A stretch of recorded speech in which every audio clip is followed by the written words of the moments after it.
السلام علیکم ورحمۃ اللہ تعالی وبرکاتہ۔ ماہ شعبان میں جن میری بہنوں کے اولاد نہیں ہیں وہ اپنا سیدھا ہاتھ اپنے پیٹ پر رکھ کر سورہ کوثر کو اور اللہ تبارک و تعالی کے اس نام کو پڑھیں۔ اور کیسے پڑھیں یہ میں آپ کو بتا رہا ہوں، آپ ذرا غور سے اس ویڈیو کو پورا دیکھنا، بالکل بھی اسکپ نہیں کرنا۔ اگر ابھی تک اللہ تبارک و تعالی نے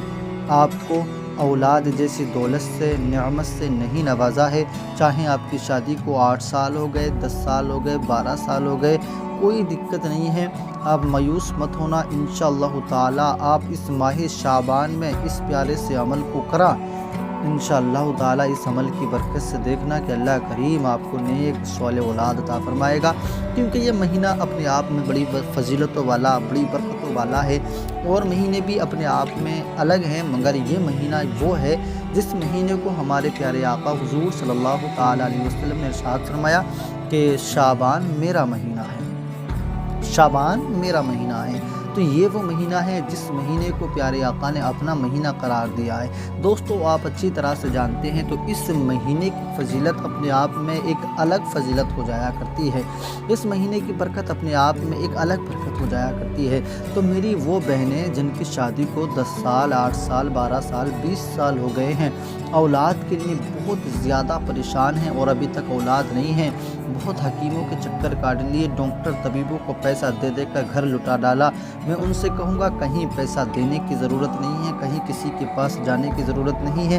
انشاءاللہ تعالی آپ یہ عمل کرنا، کیونکہ آپ اچھی طرح سے جانتی ہو میری بہنوں، اولاد جو دیتا ہے وہ پروردگار دیتا ہے، اولاد اس کے علاوہ کوئی دوسرا دے ہی نہیں سکتا۔ ہم اگر کسی ولی کے مزار پہ بھی جاتے ہیں تو یہ ارادہ نہیں ہے کہ ہمیں وہاں سے اولاد ملے گی، بس یوں سوچ کر کے جاتے ہیں کہ ان کے صدقے سے اللہ ہماری دعا جلدی قبول کر لے گا۔ اولاد یہاں سے نہیں بلکہ اولاد تو وہیں سے ملنی ہے، مگر ان کا وسیلہ اس میں شامل ہو جائے گا، تو بس وسیلہ ہی ہو سکتا ہے جو ادھر سے ہو سکتا ہے، باقی اولاد دینا نہیں دینا وہ صرف پروردگار کی ذات کا کام ہے۔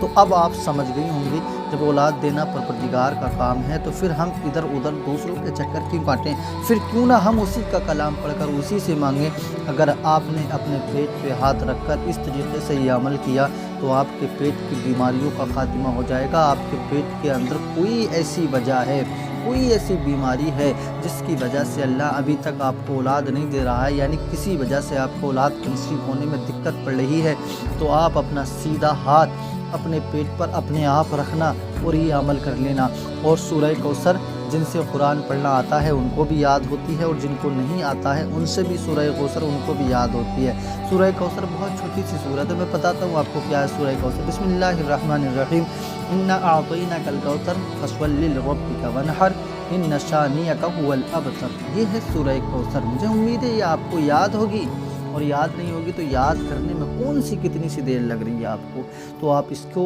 اپنے پیٹ پر ہاتھ رکھ کر کیسے پڑھیں گے یہ میں آپ کو بتا رہا ہوں، سن لیں۔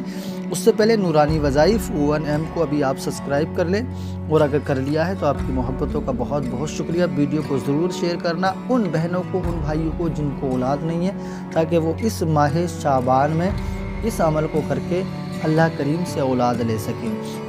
آئیے میں آپ کو عمل بتا رہا ہوں، آپ نے عمل کیا کرنا ہے۔ میری کوئی بھی بہن، میرا کوئی بھی بھائی ہے، یہ خاص کر عمل میری بہنوں کے لیے ہے جن کے اولاد نہیں ہے، تو وہ سب سے اول میں تو یہ کام کریں کہ جس دن آپ نے یہ عمل کرنا ہے یقیناً آپ کو پاک صاف ہونا ہوگا، یعنی آپ نے ناپاکی کے دن میں یہ عمل نہیں کرنا ہے، ناپاکی کے جو ایام عورت کے ہوتے ہیں اس کے بعد میں آپ نے یہ عمل کرنا ہے۔ اور بہتر رہے گا وضو بھی کر لیں، اور اگر کسی وجہ سے بغیر دیکھے آپ قرآن پاک پڑھ رہی ہیں، وضو نہیں ہے تب بھی ہو جائے گا، لیکن اگر آپ دیکھ کر پڑھ رہی ہیں تو آپ بہتر ہے کہ آپ وضو کر لیں۔ آپ نے وضو کر لیا ہے، پاک صاف ہیں، تو یہ آپ نے عمل نماز عشاء کے بعد کرنا ہوگا۔ نماز عشاء کے بعد آپ نے عشاء کی نماز پڑھی ہے تو آپ اسی وضو سے آپ یہ عمل کر لیں۔ عشاء کی نماز پڑھنے کے فوراً بعد میں آپ نے اپنے سیدھے ہاتھ کو اپنے پیٹ پہ رکھنا ہے، چاہے تو کپڑے کے اندر رکھیں چاہے کپڑے کے باہر رکھیں، وہ آپ کی مرضی ہے۔ بہتر رہے گا کپڑے کے اندر، آپ کہیں تنہائی میں ہیں تو کپڑے کے اندر ہاتھ گھماتی رہیں پیٹ پر، ہے نا، اور اگر کہیں باہر پڑھی ہیں تو آپ کپڑے کے اوپر ہی سے اپنے پیٹ پر ہاتھ گھماتی رہنا۔ آپ نے سب سے اول میں تو 3 مرتبہ درود پاک پڑھنا ہے، کوئی سا بھی درود پاک 3 مرتبہ آپ پڑھ لینا۔